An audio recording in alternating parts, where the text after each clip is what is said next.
Quickclick is a hosted shopping cart system that allows you to create buttons that customers can click from your website to easily make payments. There are quite a few settings, but let's go through the button generator first. There are 4 types of buttons you can make. There's a shopping cart, fixed price, donation, and recurring button. The shopping cart is a button you're going to want to use when you are giving the customer options to check out for multiple items at the same time. So you're going to want to add a button for each individual item. So let's make one right now. Okay, so I have an item description, lots of fun vacation, an item ID, which is just something that you have to enter for this sort of button. It can be whatever you'd want. And then an item price. So this is how much the item costs. You can choose the shopping cart language the customer sees when they check out, English or Spanish. You can let them specify a quantity if you want them to be able to buy more than one. And then there's a few options for URLs. So these are going to show at different points during the checkout so the customer can go back to your website and go to specific pages. So the cancel URL is if they cancel out of the shopping cart where you want them to go. A continue URL, if they add an item to the shopping cart and they want to keep shopping, they can have something here. And the finish URL is after the transaction is complete. This is a link where the customer can go back to your website and see a thank you page or whatever you'd like them to see. You can set a shipping amount, which is going to be how much the customer is going to pay for shipping. And you can add some product options. So you don't have to, but if you add some options here, I could add something for like size, and I can make a text entry so the customer enters it, or a drop down.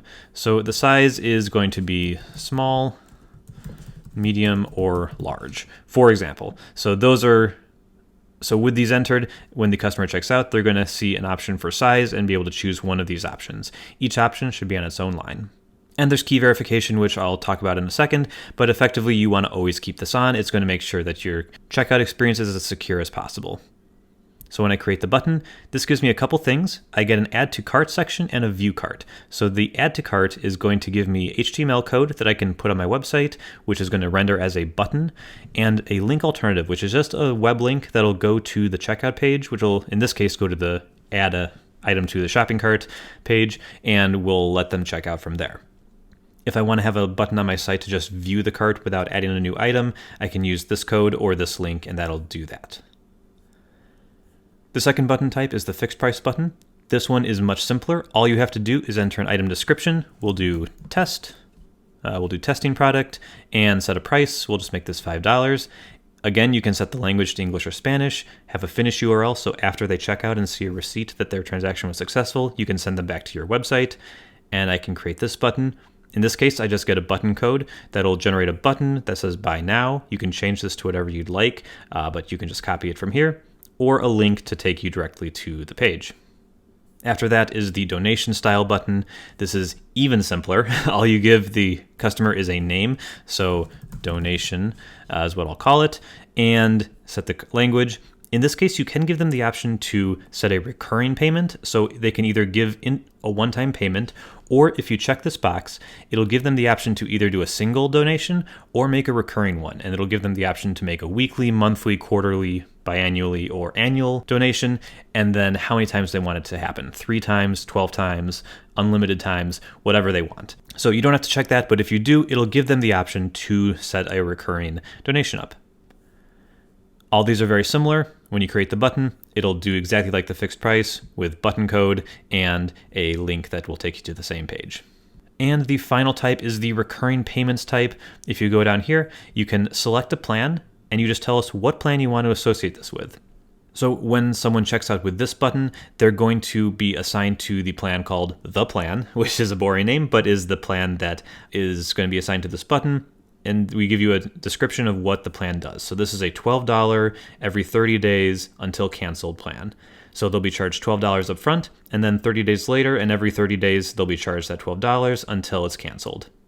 If this was the sort of plan that had 12 payments, for example, and then it was done, the first payment that they run on checkout would count towards those 12, so they'd have the first one today and then 11 more. Everything else is the same, and we get the button code and the link alternative. But let's take a look at some of these settings now.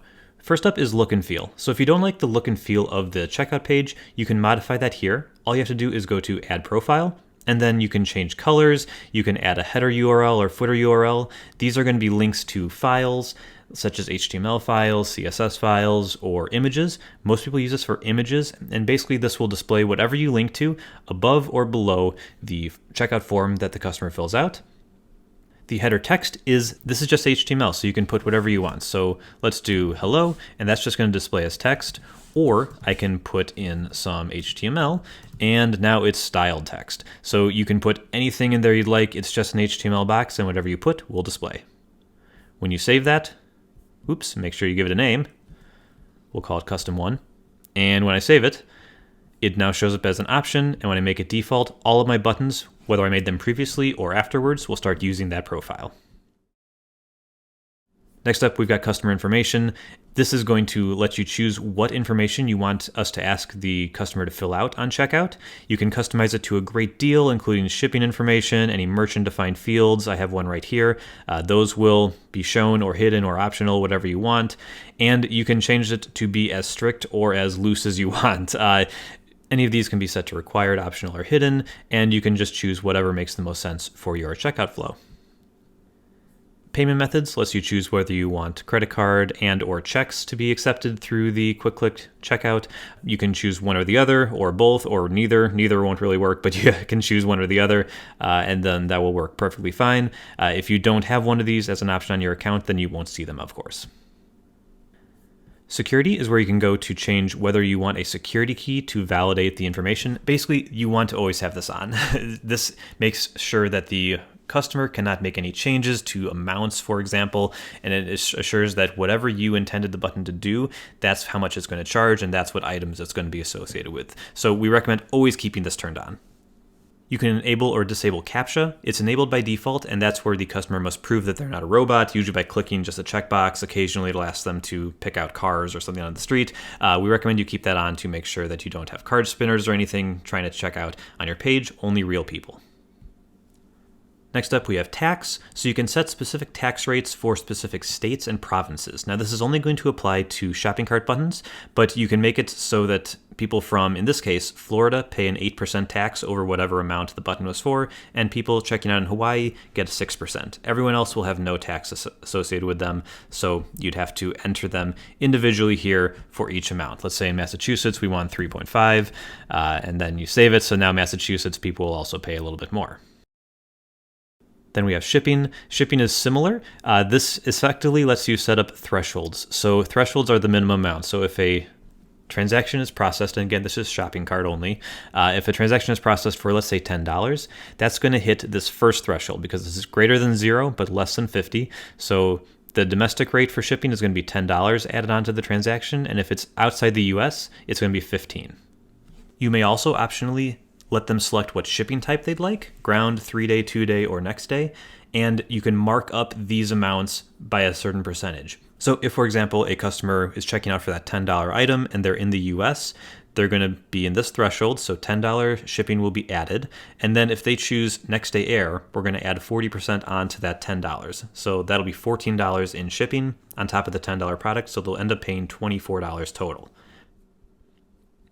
Then there's convenience fee and surcharging. So if you have convenience fee and surcharging turned on for your gateway account as a whole, then you can set that to apply to your Quickclick transactions as well, as either nothing, fixed, or percentage.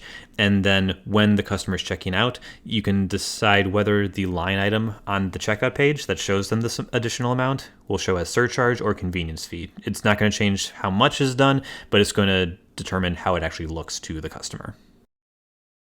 And finally, we have button history. So any button you've created on your gateway account will show up over here. You can see a bunch of buttons here, and it's going to give you the timestamp for when it was created, a description of what it was. So for example, this was a $5 fixed price for testing products. So this was the name of the product that we were checking out, and it is a fixed price type for this amount. And when I click into the code, I can see the button code and the link alternative. This is exactly what was shown when I created the button so that I can get it back if I lost it. Now, let's say I no longer sell this product anymore and I don't want people to be able to check out for it. You can do that by hitting the trash can icon, and this will let you delete and disable the button. So this will disable that link alternative. The HTML will continue to work because that's created in a different way and you can't really delete that. But anytime you sent the link out to somebody or had it on your website or something like that, you can make it so anyone clicking that link no longer can check out. When I delete, it'll be removed from the table and can no longer work.